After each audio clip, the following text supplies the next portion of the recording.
From the advertising media capital of the world, New Milford, Connecticut, wherever that is. This is Mostly Automotive Marketing with Matt Wilson, a bi-weekly-ish podcast about all things automotive marketing.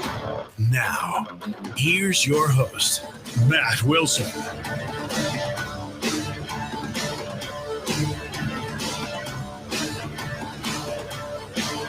Hi, everybody. Welcome to another episode of Mostly Automotive Marketing with Matt Wilson, brought to you by Silverback Advertising, online at silverbackadvertising.com. Live. It's a live show. Live video, live audio. I even got this guitar in the background that, for effect, makes me look cool, that I can't play next to an amp that doesn't work. So there you go. Thank you for joining us, and thanks to Silverback Advertising for sponsoring.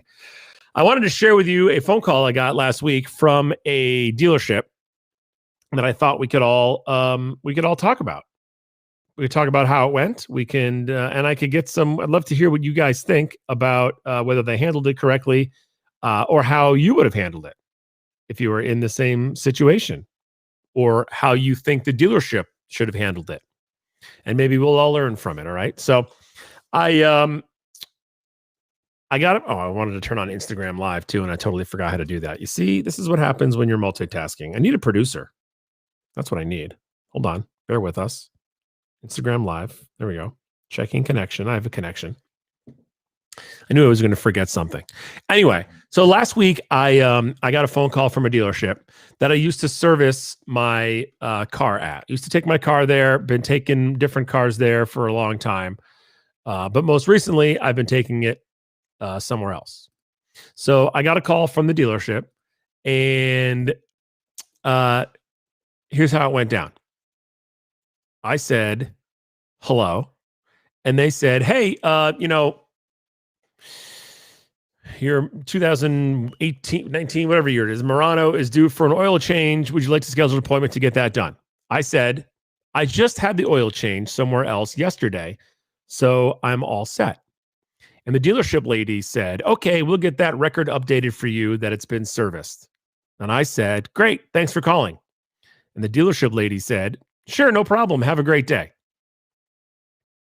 That's it. She didn't say anything else. "Sure, no problem. Have a great day." That's where it ended. And she hung up. And then I hung up. And that's it. And we all know that that's not right, right? She should have said more than that. It doesn't make sense. So I posed the question to my LinkedIn community. I said, what should she have done differently? Pop quiz. What should she have done differently? Also, a quick side note worth mentioning, she had a wicked Southern accent, and I live in Connecticut where nobody has Southern accents. I don't know if that's relevant or not, but I thought I'd point it out. And then I asked the LinkedIn folks if anybody had any opinions, and we got plenty of opinions, which I will share with you. And if you have thoughts on what the service department could have done better on the phone with me, then feel free to give us a call at 203-665-8305. That's the call-in number, 203-665-8305. So she calls. She says, "You're due for an oil change." I say, "No, thanks. Got it done somewhere else." She says, "Sure, no problem. Have a great day." That's it. So I asked folks, what should they do? So Sarah Valentine, who's the Fixed and Variable Operations BDC Director for Scott Clark Auto Group, said, "First question I have about your call is, why was she calling for just an oil change? Vehicles have factory recommended maintenance intervals that include all sorts of other checks and potentially filters, tire rotations, etc. I'd rather structure calls focusing on the whole factory recommended maintenance. So that way, if the client has had one component done elsewhere, we can talk about the other items outlined in the owner's manual and still potentially schedule an appointment." That's from Sarah Valentine. She runs the BDC for sales and service for Scott Clark Auto Group. She makes a good point. And the point is she called to ask me about one thing. And I objected to that one thing because I didn't need it. Had she called and said, hey, your Murano is due for its 45,000 mile checkup.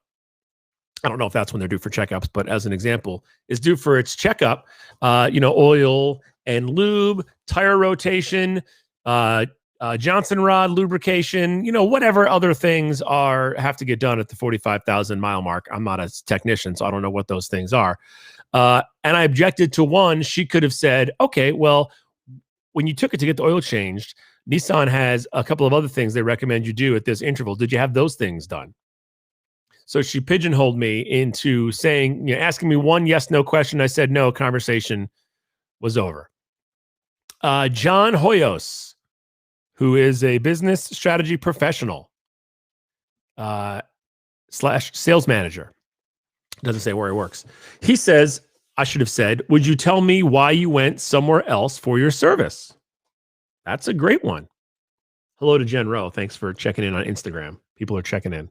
Appreciate that. By the way, if you have an opinion, you can call in and let me know what you think the service person should have said on the phone, 203-665-8305. So John Hoyos says, would you tell me why you went somewhere else for your service? That's a great question. That may not help them immediately get me back in, but for internal research, where are we losing customers to is a valid question. Are you losing customers to other dealerships? Did I go to another Nissan store? Would have been a good question. Are you losing business to the Jiffy Lubes and quick oil changes places in the world? Is that where the business is going? That information could help the dealer make decisions on how they market to customers or how they service customers based on who they're losing customers to. Just like in sales, when you're talking about where your market share is eroding to, you want to find out where it's going and why they're getting your customers. That's a good question they could have asked. Thank you, John. Nicholas Torsini, the owner of TNT Holdings. TNT, not TNT like bomb, TNT, like T-anti, T ampersand T. No, people will think that Nicholas is involved in bomb making. He's not. He says, I'm just curious, what could we have done better here as a team to have ensured a return visit from you? That's a good question as well. I would have had answers to all these questions if they had said that. William Saturno. Oh, Promo Dog. Bill Saturno. Used to work together way back in the day in radio. He says, offered some incentives to create new customer habits. For sure. Yep. Hey, Matt. Sorry you went somewhere else. Seems like you're getting oil changes every 2 months based on your mileage. We'd love to give you your next oil change for $19.95. And if you schedule it now, we'll also throw in a Spam risk calling in, checking in on the podcast. Thank you. I love when Spam Risk calls. He's nice, but he just rambles. So just $19.95 for your next appointment. Oil change special, and when you come in, we'll throw in a new key fob battery and a free Nissan hoodie, like something to incentivize me to come back. Okay, you didn't come to us this time, but how can we get you to come to us next time? Good suggestion, Mr. Saturno. John Legan. Oh yeah, I know John Legan. He's a police officer. He says she could have explained offers they were currently running, or at least tell you she hopes you would consider returning for any future needs. John says he always gets trade offers in the mail. Problem is, there's usually 2 vehicles away from what I'm currently driving. Yeah. Timing and cadence of messaging, retention messaging is important too. That's a whole nother topic. Thank you, John. Yeah, John echoing sort of what Bill said which is some kind of incentive for coming back. Okay, you went somewhere else. Okay, bye. Good luck. So you're going to call me again in 2 months to tell me it's time to get my oil changed? The last 2 times you've called, you've been a couple days late, and I've already gotten it changed somewhere else. Why am I going somewhere else? Dave Stalvey, finance director at Nissan City, says, ask for the next appointment based on service intervals. Ask for the next appointment based on service intervals. Yes, exactly. Okay, you just got your oil change. How many miles on your car? I said, I got 40,000 miles on my car. All right, well, at 45,000 miles, you're going to be due for another oil change and a 45,000 mile checkup on your vehicle, which includes A, B, C, D. We'd be happy to do it for you here. In fact, we've got this new thing to make it easier. We can even come pick your car up for you. Where do you live? Where do you work? We'll come pick it up for you and make the service a lot easier. You don't even have to come here. Amanda, who is a service advisor at Audi of Kirkwood, says, wow, so many missed opportunities. Yikes. Yes, Amanda and I used to work together. She's identifying the missed opportunities. Baba Body, President Creative Director, Baba Body Marketing, says, so tell me, why are you asking me to pay $175 for my oil change when the shop next door to my office will do it for $75? Yeah. All right. The point there maybe being that, oftentimes the perception of getting your car serviced at the dealership is that, oh, it's too expensive. People think, well, I'm not taking it to the dealer. It costs too much money to take it to the dealer. I'm just going to go to Valvoline and get it done for, $24.95. Go to my dealer, it's going to cost me $175. All right. That's a valid question, but dealers have to figure a way to battle that. Is your price too high, or do you need to build more value into justifying why your price is what it is? Like, sure, it's $175, but when you get here, you're going to have premium coffee, a comfortable place to sit and do your work, food, and we're going to give your car a wash and detail. And now all of a sudden, $175, it ain't so bad because you're not at Valvoline. You're at a place where there's value. Thank you, Bob. John Rapetta, account executive, doesn't say where, just the account executive. He's incognito. He doesn't want you to know where he is. He says they should have, one, asked if there were any other remaining maintenance services that you would like to have completed on your vehicle at this time. Ideally, they'd recommend additional maintenance service due on the vehicle according to the factory service schedule and or follow up on service that you declined from previous visits. And two, asked if you would like to schedule your next service appointment to return back to the dealership. Oh, three, try to understand why you decided not to return to the dealership for this service this time around. So as a dealer, they can address any potential issues. We'll go back to that in a minute because that's what we'll finish on is those questions. Joanne, Marketing and Business Development at Allied Communications. May I ask you why you did not service your vehicle here? Was there an issue with your service in the past? Your feedback is very important to us. Yes, Joanne and John hit it on the head. I had my answer. Why? Oh, sorry, Mr. Wilson. Well, how come you didn't bring it to us? Or may I ask you where you brought it? And I would have said, yeah, I brought it to this place. And the reason was it's closer to my house. It takes me 45 minutes to get to you. And this other place is 20 minutes away. And it's just more convenient. I'm in that area. I'm in that part of town. I go over there. It's less of a commitment to drive 45 minutes. I'm at the dealership for 45 minutes, drive home for 45 minutes. And then they have the option to say, okay, we understand, and then give up from there. And then they can take that data back to whatever process they have in place to keep track of those types of things, of why they're losing customers, why they can't retain service customers, or they provide a solution. Oh, Mr. Wilson, we totally understand. You don't want to drive all the way down here for your oil change. You're already over your mileage. So would you be interested in bringing your car back here if we could come to you and pick up your car? Where do you live? Oh, I live 26 miles away. Okay, well, our limit's 20 miles away, but to get you back as a customer, to bring you back, you're a valued customer, we'll come and pick up your car for you. Even at that point, if they say, well, there's a $9 surcharge to do that, I probably would say, okay, sure. I don't have to go anywhere. I don't have to wait.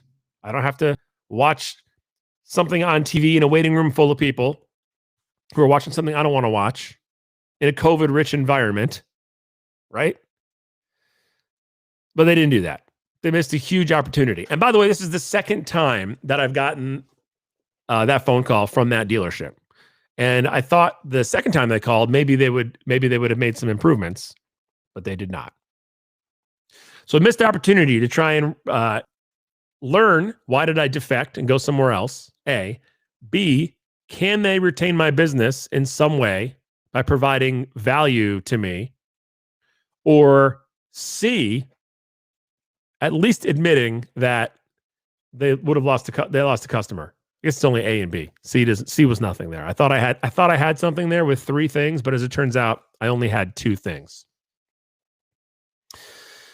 So there you go. Hopefully that could be Spam risk. Why I'm getting a call from spam risk constantly. Spam risk. Maybe spam risk wants to weigh in on the topic. I thought I had 3 things there, but as it turns out, I only had 2. Mostly Automotive Marketing with Matt Wilson, brought to you by Silverback Advertising and by Think Ad Group. It's all about your data and their technology. Visit them at thinkadgroup.com. And for Silverback Advertising, visit us at silverbackadvertising.com. Before we go and end this, I'm going to open my mail. Doesn't that sound exciting? Hold on. Java. I've got some mail here that I'm assuming is junk mail. And I'm willing to bet that one of these is from a car dealership. So I thought we'd open it together. This could totally be not make any sense, and we'll just forget it. But I thought this could be from a car dealer. Maybe we could learn something. Oh, it is. Oh, it's from Alfa Romeo. Hey now, Alfa Romeo. Apparently someone's reporting my income incorrectly on the internet.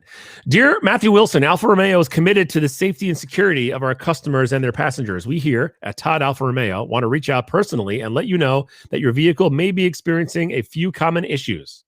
These issues are not safety related and should not cause any further damage.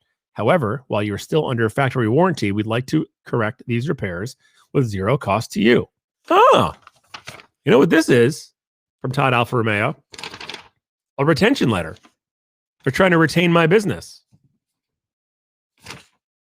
Retention. While your vehicle is being checked, we'll perform a multi-point winterization inspection on the following: battery, wiper blades, air filter, in-cabin filter, tires, infotainment software update. Oh, I just got this mail. Wiper blades. You know, last time it snowed, I was using my wipers and I realized they were kind of streaky. Maybe I need new wiper blades. Yeah, maybe I will go. Maybe I will go there. That's a good piece of mail. I like that. Let's check out this one. This one has like the handwritten thing.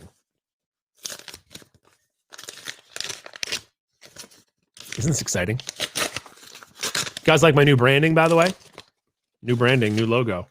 Oh, this one's from Maserati. Oh, Maserati. Yeah. Things are going well in the Wilson household. Dear Mr. Wilson, Maserati. Oh, it's the same letter. Same dealership. Okay. Constructive criticism. These are my buddies. You don't need to send it out twice. I get it. It's 2 franchises in one store. Happens a lot with CDJR, Kia, Hyundai, these stores that are, combined. Happens a lot. But you can save yourself. I don't know what this costs. This is a printed mailer. It's on good paper. Handwritten envelope. I mean, handwritten, not really handwritten, but handwritten. I don't know what this piece costs. 82 cents, 62 cents, 89 cents, $1.15, somewhere in there. Could save the $1.15. I got one. 2 different dealerships. I get it. Probably one's, service CRM tool. Totally get it. Trying to retain my business, but did need to send 2. But they've already made more of an effort to retain my business than the place that called me and asked me if I was due for an oil change, who didn't make any attempt to retain my business. One more. I bet you didn't say, I'm going to get up in the morning and I'm going to watch some dude open his mail.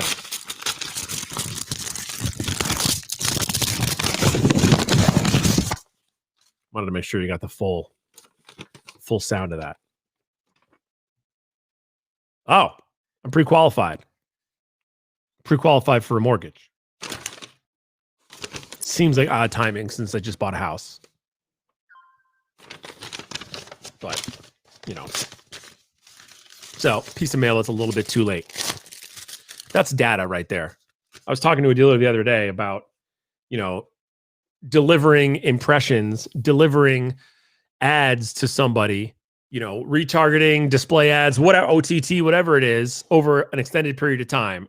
And it comes to a point where you're wasting those impressions, right? Like this piece of mail. Already bought a house. Don't need a mortgage. Marketing to me for a mortgage doesn't make any sense. I have a mortgage. I have a house. It's too late. I had buying signs online. I was Googling. I was trying to figure out, where am I going to buy a house? How am I going to buy a house? What kind of mortgage am I going to get? What company should I use? But that was like a year ago, right? Yeah, that was a year ago. So I shouldn't still be getting marketed to for mortgages. There's got to be a mechanism for stopping that type of advertising. And the way you do that is data. Like, think about buying a car. Someone's in market for a car, right?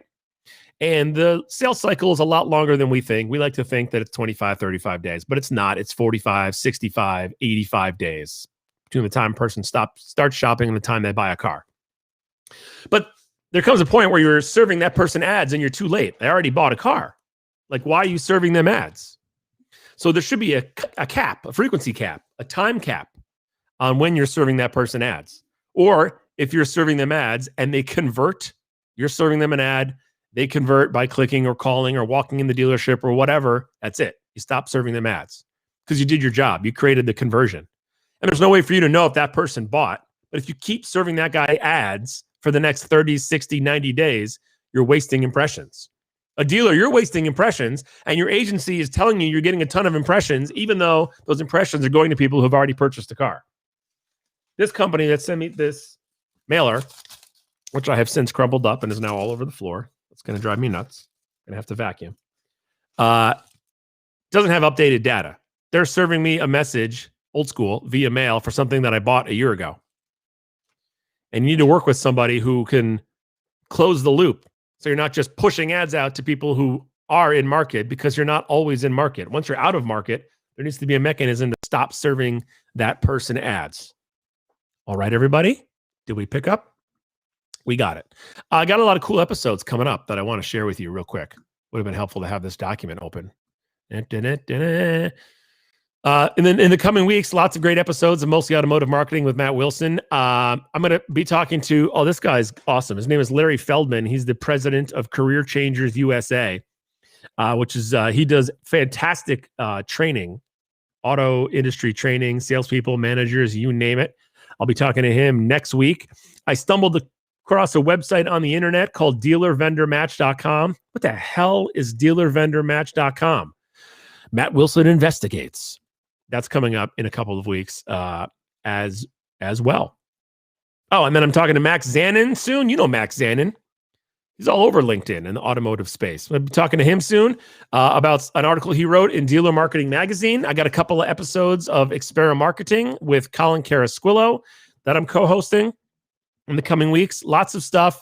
Try to be as informational, educational as possible, and possibly accidentally entertaining. But most definitely, the entertaining part will be completely accidental. Anyway, thanks for listening, everybody.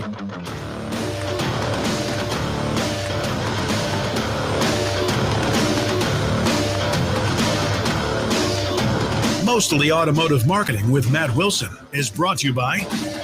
Wait, this guy has sponsors? Oh, never mind. This sheet of paper's blank. No sponsors. That makes more sense. For updates, info, future episodes, and more, follow on Twitter, subscribe on YouTube, like on Facebook, and connect on Frackle. You guys made that last one up. That's not even a thing, Frackle. Come on.